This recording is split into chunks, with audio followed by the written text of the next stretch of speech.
আসসালামু আলাইকুম। আজকে বানিয়েছি খুবই মজার একটা নাস্তা, সেটা হলো চাল কুমড়ার মালাই মোরব্বা।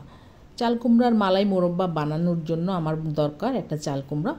মনের মতো চাল কুমড়া পেয়ে গেলাম ছাদ বাগানে, একেবারে সুন্দর পেকে সাদা হয়ে গিয়েছে।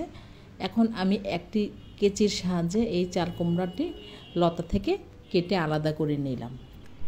একদম গাছ পাকা চাল কুমড়া, এটা দিয়ে মালাই মোরব্বা বানাতে যেমন ভালো হবে তেমনি শুকনো মোরব্বা বানাতেও ভালো হবে।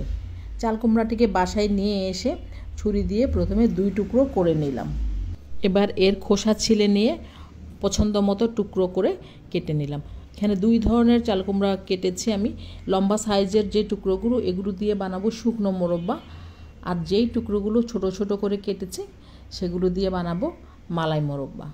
এখন মালাই মোরব্বা বানানোর পালা।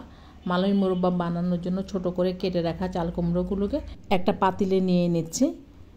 এবার দিয়ে দিচ্ছি এখানে পরিমাণ মতো পানি, যাতে চাল কুমড়োগুলো সিদ্ধ হয়ে যায়। চুলার আগুনটা জ্বালিয়ে দিয়ে একটা ঢাকনা দিয়ে চাল কুমড়ো ঢেকে দিচ্ছি। এগুলোকে আমি প্রায় 80% সিদ্ধ করে নেব। তো চাল কুমড়া সিদ্ধ হয়ে গিয়েছে। এখন আমি চাল কুমড়াগুলোকে একটা চামচ দিয়ে তুলে নিচ্ছি।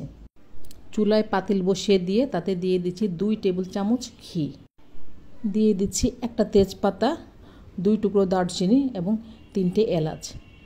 ভালো করে নেড়ে একটা সুন্দর গন্ধ যখন বের হবে তখন এখানে আমি যে চাল কুমড়াগুলো তুলে রেখেছিলাম সেগুলো দিয়ে দিচ্ছি।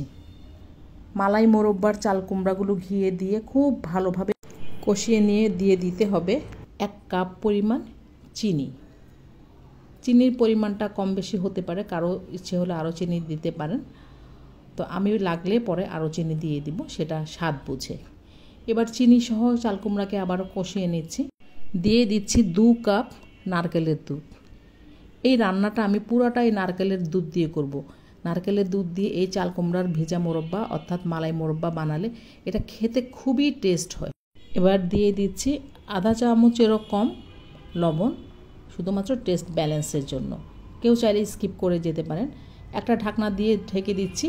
চাল কুমড়াকে মিডিয়াম আঁচে রেখে সিদ্ধ করতে হবে। যতক্ষণ না সিদ্ধ হয় ততক্ষণ চুলাতেই অল্প আঁচে ঢাকনা দিয়ে রেখে দিতে হবে।